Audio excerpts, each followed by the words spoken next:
I was not myself when I did that, and I have since been restored to full health. I was abused at home by my family for many years. Halo semuanya, makasih udah milih untuk menonton video ini. Aku Nini dan selamat datang di Chiller Cowboy Thriller.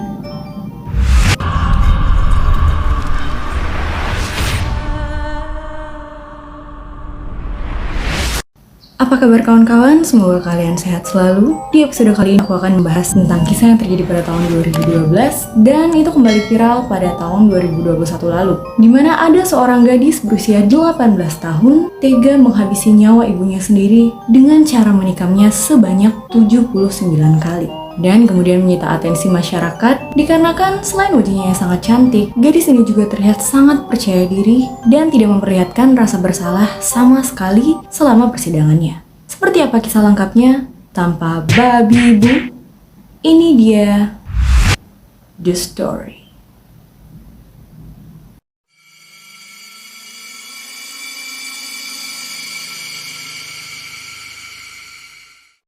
Isabella Yunmi Guzman lahir pada tahun 1995 di Colorado, Amerika.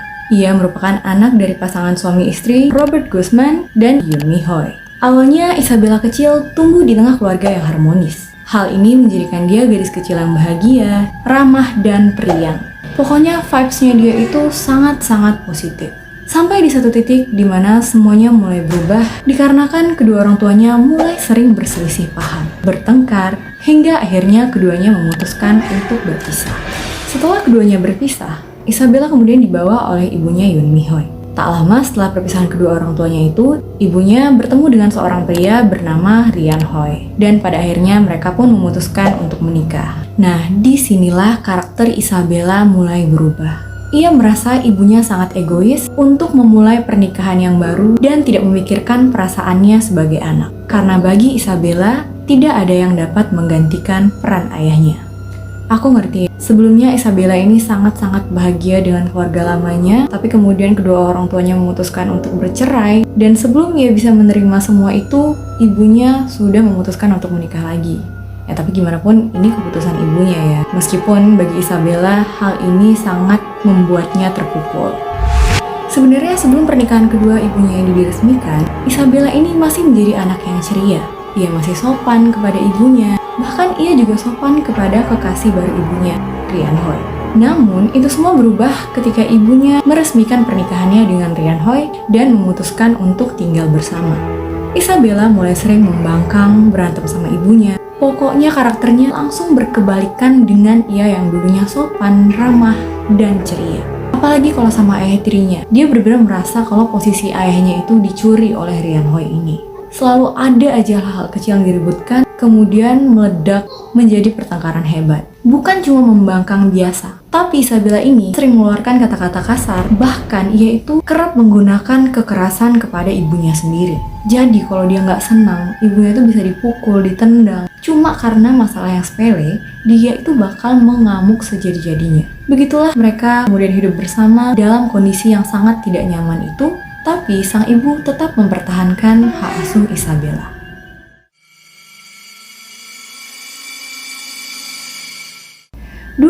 Agustus 2013, para tetangga memutuskan untuk memberitahu Yunmi Hoy bahwa anak gadisnya Isabella sering memasukkan laki-laki ke rumah pada saat Yunmi Hoy ini sedang berada di luar rumah. Bahkan para tetangganya itu melihat laki-laki itu menyusup keluar melalui pintu belakang pada saat Yunmi Hoy pulang ke rumah. Ibunya Yunmi Hoy ini pada awalnya hanya menanyakan pada Isabella mengenai kebenaran berita itu dan menasehati anaknya. Ya selayaknya ibu kepada anak, wajar dong nasihati anak sendiri ya. Namun tentu aja karena ini adalah Isabella, hal kecil aja bisa jadi masalah, apalagi dia dinasihati kayak gitu. Tentunya dia nggak senang dan hal ini memicu pertengkaran hebat lainnya antara ibu dan anak ini. Bahkan Isabella sampai memukul dan meludahi wajah dari Yunmi Hoy.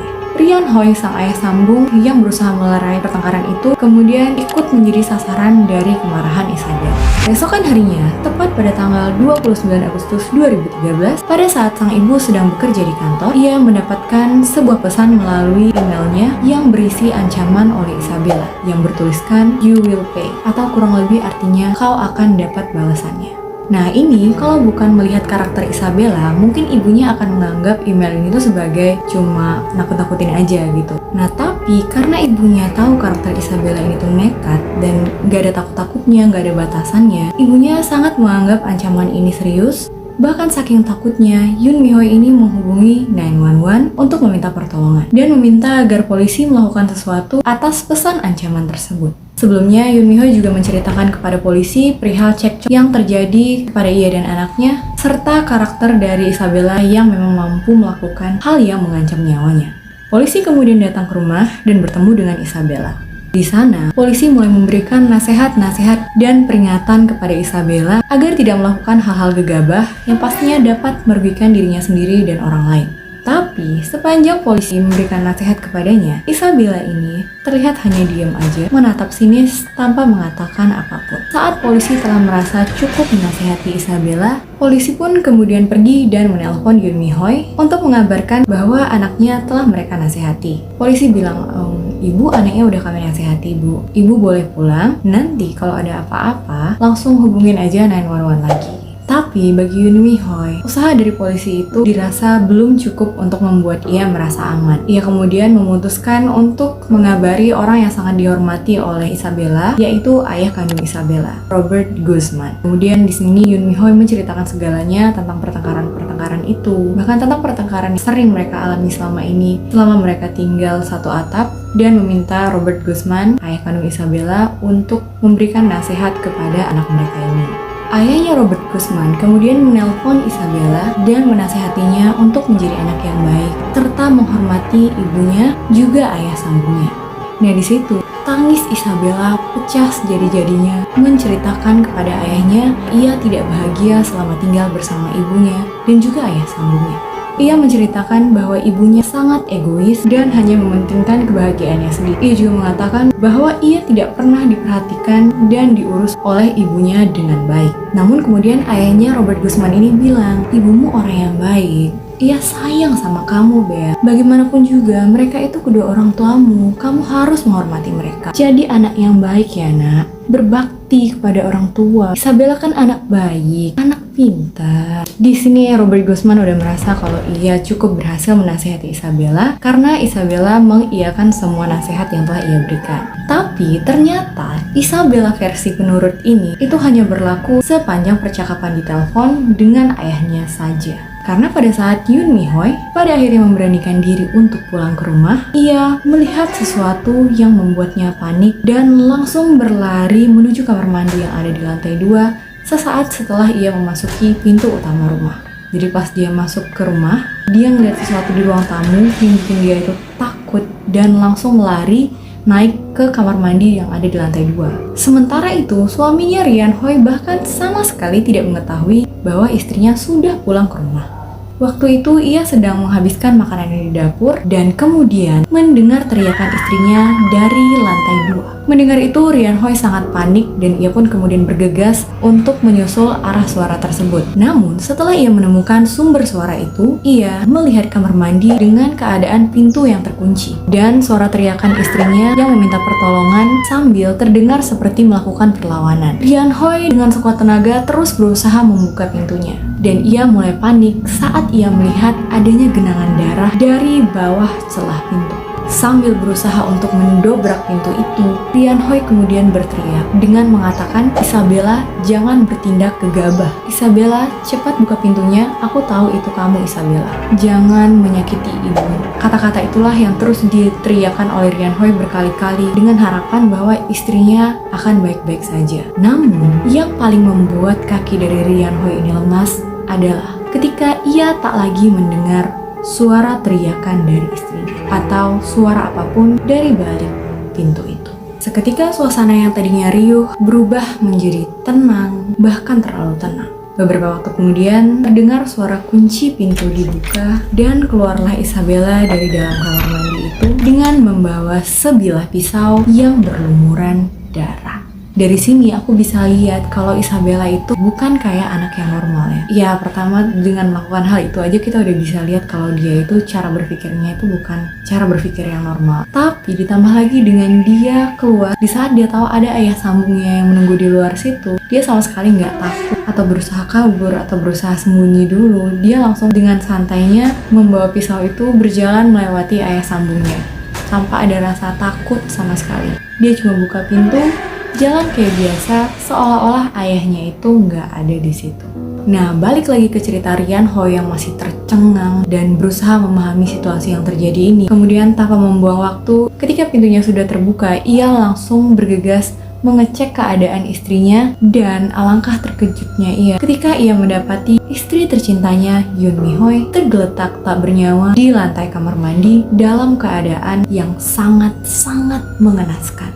Rian Hoi pada waktu itu segera menelpon 911 untuk meminta pertolongan. Setelah mendengar ayah tirinya menelpon 911, setelah mendengar ayah tirinya menelpon 911, barulah Isabella itu dia panik kabur dari rumah. Jadi tadi di saat ayahnya lagi ngecek-ngecek tubuh dari ibunya, Isabella itu masih aja di rumah santai gitu dengan pisaunya itu. Pas tahu kalau ayahnya telepon 911, telepon polisi, barulah dia kabur. Tak lama kemudian, polisi segera sampai ke TKP dan melihat tubuh Yoon Mi Hoi dalam keadaan yang rusak parah di bagian leher dan wajah. Dan Yoon Mi Hoi pun dinyatakan kehilangan nyawanya pada pukul 10.38 pada malam itu. Sementara itu Isabella, dengan bajunya yang berlumuran darah, ia kemudian berlari ke sebuah minimarket yang ada di dekat rumahnya. Dan ia pun mulai memanipulasi pekerja yang ada di minimarket itu. Ia bertindak seolah-olah dirinya adalah seorang korban pelecehan yang tengah dikejar-kejar oleh pelaku. Ia kemudian meminta bantuan dengan karyawan minimarket itu agar memberikan sejumlah perlengkapan untuk ia dapat membersihkan dirinya seperti handuk, sabun, dan baju ganti. Dan meminta agar karyawan minimarket itu tidak menghubungi polisi. Kita nggak bisa bohong ya kalau pesona dari Isabella Guzman ini adalah kecantikannya yang membuat ia terlihat seperti gadis manis yang lugu. Nah, setelah menumpang untuk membersihkan tubuhnya, Isabella kemudian segera berpindah dan memilih untuk bersembunyi di tempat lain. Namun akhirnya, setelah 16 jam ia menjadi buron, Isabella berhasil ditangkap polisi di sebuah garasi milik warga. Semua kejadian ini kemudian menyisakan luka mendalam, terutama bagi Rian Hoi yang kehilangan wanita yang sangat ia cintai. Terlebih lagi kejadian itu ada di rumahnya sendiri, tepat pada saat ia ada di sana. Pastinya ada perasaan trauma karena ia merasa gagal melindungi orang yang sangat ia cintai. Dan juga Robert Guzman, ayah kandungnya Isabella, tentunya sangat terguncang mendengar kabar bahwa mantan istrinya harus berakhir dengan cara yang mengerikan di tangan anak kandung mereka sendiri. Akhirnya pada hari Jumat, tanggal 30 Agustus 2013, atau 2 hari setelah kepergian Yoon Mi Hoi, sidang pun dimulai. Saat memasuki ruang persidangannya, terlihat wajah dari Isabella yang sangat santai dan terkesan bahagia. Nah, inilah part yang sempat viral pada waktu itu, sampai-sampai Isabella ini mendapat julukan Sweet But Psycho.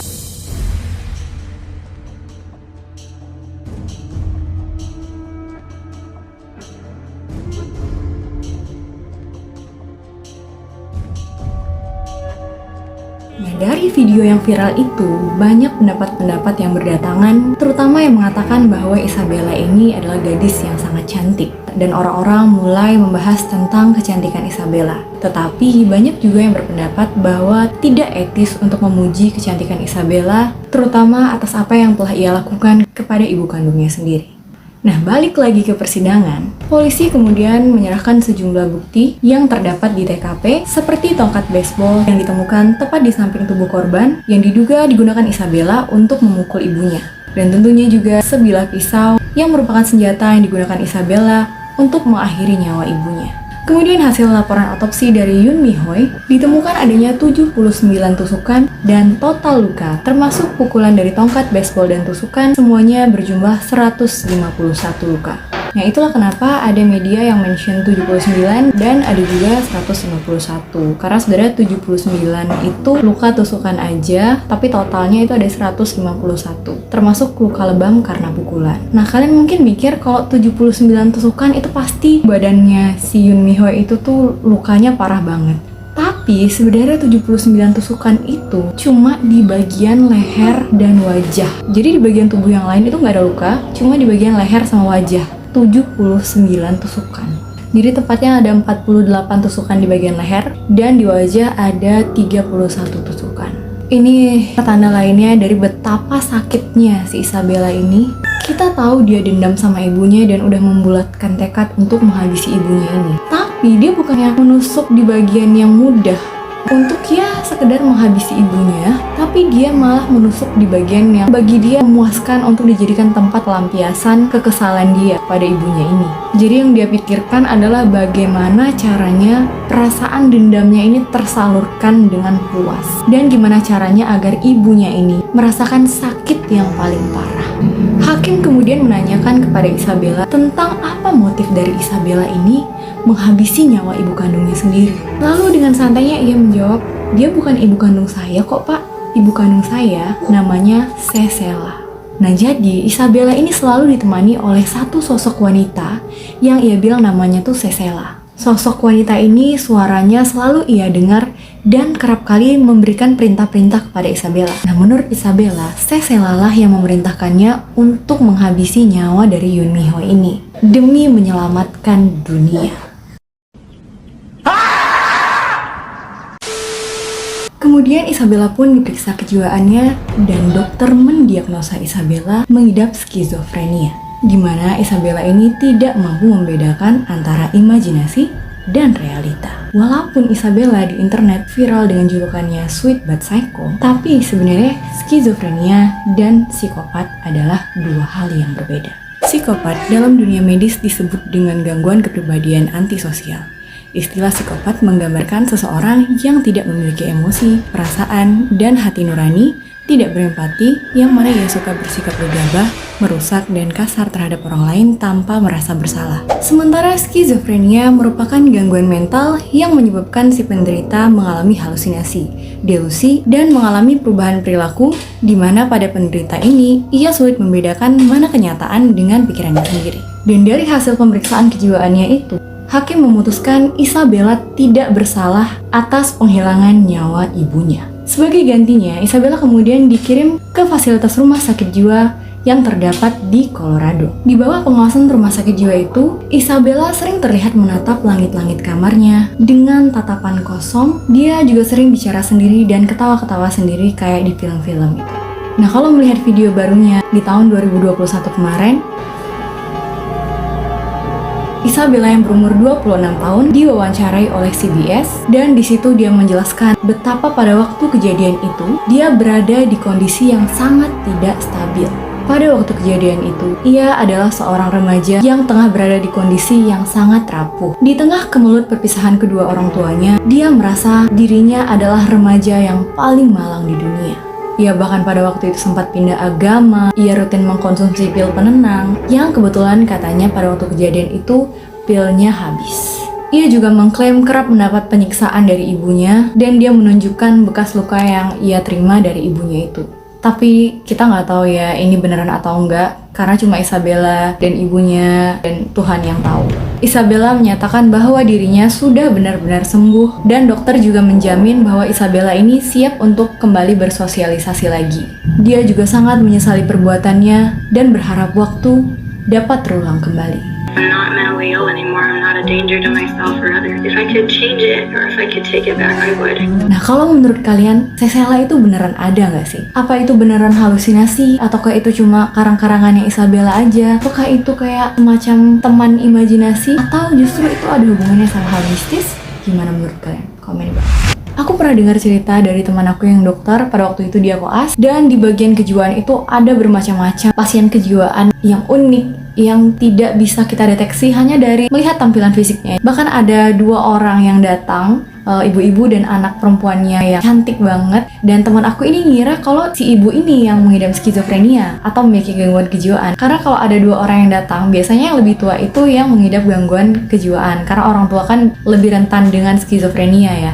Tapi ternyata teman aku ini salah tebak, justru pendampingnya adalah ibu itu dan pasiennya adalah anak perempuannya. Temen aku, dan seperti halnya kita semua, pastinya lebih mudah melihat seseorang dari tampilan luarnya, dari apa yang menjadi kesan pertama dari objek tersebut. Kalau kita baru ketemu sama orang, tentu aja yang bisa kita nilai adalah tampilan visualnya, ya kan? Sama halnya dengan orang-orang yang ada di sekeliling kita, mungkin mereka terlihat baik-baik aja. Tapi siapa yang tahu kalau di dalam bisa jadi mereka butuh pertolongan. Kalau di sekitar kamu ada orang-orang yang membutuhkan pertolongan dan kamu mengetahui hal itu atau kamu curiga kalau dia butuh pertolongan, cobalah untuk lebih peka dan berikan bantuan sebanyak yang kamu bisa. Mulai dari menawarkan diri untuk mendengar cerita-cerita mereka, karena orang itu bisa jadi adalah orang yang sangat dekat dengan kita. Bisa jadi itu suami kita, teman, adik. Dan apabila kamu sendiri mengalami masalah kesehatan mental, jangan ragu, jangan malu untuk segera mencari informasi dan bantuan ataupun pertolongan yang kamu butuhkan. Jangan mendiamkan hal ini dan menyepelekan hal ini. Cerita kepada orang yang kamu percaya, atau kalau bisa langsung pergi kepada tenaga medis yang ahli bidangnya. Nah, apapun triggernya, semoga orang-orang terdekat kalian atau kalian yang punya isu tentang kesehatan mental segera sembuh dan dapat berdamai dengan itu, serta kembali ke kehidupan normal lagi.